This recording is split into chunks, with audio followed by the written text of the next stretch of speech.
Welcome to Dazed and Confused. Oh, wait. 42 days and 42 years. My name's Tate. Thanks for watching. So, 5th year of my life. Wasn't the best. None of them were actually, but I hope you stay tuned and keep on watching and learn more about me and the struggles that many people, I don't think I'm the only one. I do think I've lived one of the worst lives in children's aid, but it wouldn't be fair if I know there's so many that did go through a lot of this stuff. But I was always one that won the first prize. Let's put it that way, and you'll find out in stories later on how that happens. But it's like people always felt really, really bad for me. So anyways, so my 5th year, my father one time came home. His sister lived with us, and she was had 4 kids, but her daughter was being raised by her mother, and so she had 3 boys with us in a little apartment. And my father, we were home with his sister, me and my little brother Chuck, and my father came charging in all high on drugs and said that, grabbed his sister and said, "Let's go." She says, "No, Tate, get lost," and pushed them away and stuff. And she's his oldest sister, and so he ended up trying to grab me, and she says, "No, Tate," which Tate is my father's nickname, but my mother named me Tate after my father.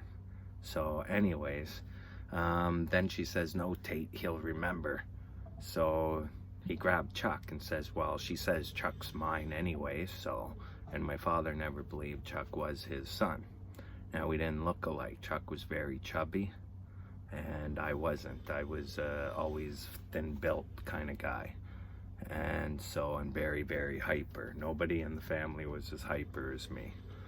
When it came to food and eating and stuff, I always had to jump up in the middle of a meal and run around the house for a few minutes, and I can remember doing it. My mom told me about it. Says, "We always let you run around in the middle of your meal because you're so hyper, and then you'd come back, sit down, and finish your meal." But anyways, back to the story. Grabbed Chuck, went to the room with Chuck, and the way our apartment was, there was a hallway go down, and at the end, the bedroom here goes in, and the door, and then the window and the walls down at the end. So down the hall, if the door's wide open, you can see through the room and up to the window. So Chuck started screaming and crying and crying. So I started walking towards the room to see what he was doing. So then I saw his jeans down, and Chuck pants down, and he's banging him against the wall by the window. So basically Chuck's face is showing right at the window there. And I asked my aunt, I said, "What's Dad doing to Chuck?" And she says, "Tate, no," and grabbed me and locked the door inside the bathroom and laid down on the floor and grabbed me, hugging and squeezing me and crying and saying, "Oh Lord, please forgive me, please forgive me." And she's just rocking up and down, and she's crying so, so hard. And so that's how I know that we were raped. I believe all of them were raped by their father. I think it was the same way as my father was. When you can't remember things, you can get away with it, and because we're also his blood and his DNA, so they can't track nothing, and there's no proof to go anywhere. So I think it happened to them with their father, same thing, because I've heard some stories through my family. They had 14 brothers and sisters, or maybe 12, and then 14, including the mother and father. So they had a big family and a big household, but I'm pretty sure it was 14, but I didn't get to know all of them. Some of my aunts I haven't even met. They still live in Newfoundland, and so some of them I did meet. And so I believe that they got caught one day by the older kids as they grew older, and then saw their younger one being raped, or their youngest brother being raped. And so then the father ended up changing and supposedly became a Christian, started going to church all the time.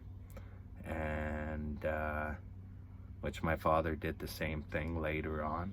And I kind of think that they use that as a thing to hide stuff, but not really really being a Christian. So, but yeah, anyways, supposed to be speaking about me, not them. So other things that happened of age 5 was basically my last year of birthday with my mother. My father refused to pay the rent unless my mom took her back. So then Children's Aid took us, and my mom ended up homeless. My father took us bowling before we ended up in Children's Aid, taken away.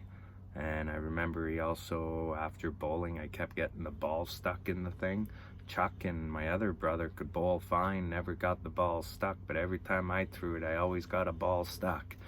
So then my father dropped me off to a Jamaican family, and they told me go play with the kids, and they had like 5 kids downstairs, and they had a wooden little cardboard box with holes in it and telling me, put your arm in here, put your arm. So I put my arm in, and they'd grab it, and they'd start, you know, scaring me and stuff. And I started screaming and running out the door saying, Dad, don't leave me here, don't leave me here. And they did, and a lady grabbed me and just held me and said, Tate, it's okay, it's okay, it's okay. And then I can remember me leaving my mom, completely moving out. Chuck got illegally adopted, my youngest brother, and no papers were signed, or my mom never agreed, or, you know, they just went and did their own thing, which was illegal. And they put me and my oldest brother together in a few temp homes. And then we ended up with one named Wendy and Ron Ellis. And they had 4 girls, Ashley, Julie, Sharon, and Trisha, in the age group I'm speaking. So Ashley and Julie were both adopted. They didn't think they could have kids. And then they ended up having 2 girls. And then they brought us in so they could get more money so they could afford their family.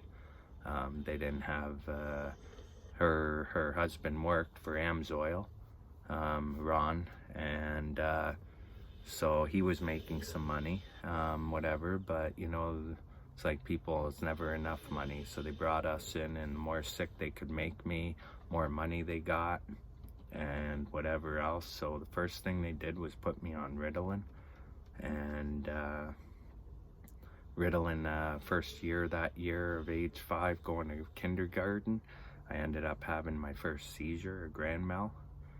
And then they started putting me on Tegretol and Eperville and a whole bunch of other drugs, and it started making me really, really sick. Yeah, so now I started becoming epileptic, which I'm not epileptic. It was actually because of the Ritalin. And all they had to do was stop Ritalin, my seizures would have stopped, but they never stopped Ritalin. They kept throwing that in me and then throwing more drugs that ended up making me violent, aggressive, sick. I was on Valium at 5 years old too. You know, I remember taking about probably 20 pills a day, 4 times a day, 4 of them or 5. So, and then bedtime was like 6 because I started peeing the bed now because of the medications or because of the stress and anxiety. So I started having accidents all the time in bed. So I had to take medications to help stop me peeing the bed. And yeah, so that's number 5. I moved over into a little house in Mississauga. Orchard Road was where their home was. And we lived there for a few years, and then we moved, but I'll let you know as each year as I keep sharing it with you of where I go and what happened. And one thing I'd like to say about coincidences, there's 2 coincidences in today. One is I went to a temp home, an apartment building beside that house, and I went outside playing the playground, and right next over a fence there was another playground. So I hopped the fence, went over to go play on that playground, And then I realized it was a house, like, oh shoot, this is someone's property. I jumped out and hopped over and went back over to the other swing set. Well, I ended up moving in that house a few months later. It became one of my homes for a temp while. And the other coincidence is, today, we got a tornado warning here. And you know, of age 5 is where, in a way I think of it, is where my life became like a tornado, just everything twisting and blowing me around and basically screwing up everything in my life from here on in. It's like a big tornado. And so yeah, I just thought I'd say that. It seemed kind of strange how I thought when age 5 came is when everything started really messing up my life. You know, abuse hurts you is one thing, but when you keep moving somebody into like 30 foster homes by the time he's 5, and then you start drugging them up too, where they never took drugs, never needed drugs, and you start giving them stuff like that, it starts to screw up their lives big time. You know, the first 7 years of our life is what they say is what makes us when we become an adult, and my first 7 years were not that great. And so, you know, as I think I'm very strong, power for stress I've been through, kept my strength and the power and encouragement. And I have never ever tried to commit suicide. I've never ever, I get those thoughts all the time, but I never ever tempted them. And, you know, but these things, messed up lives like this at a young age, what it can do to somebody when they get in their teens and everything else. But I've been very strong all the way through. So don't let these stories ever worry you or think, oh, I can't listen to this. You guys just watch it and learn the strength that I had and how much I've survived in my life, where so many times I should have been dead and I'm still here. So thanks for watching, guys. I can't wait for tomorrow. Have a great one. Bye.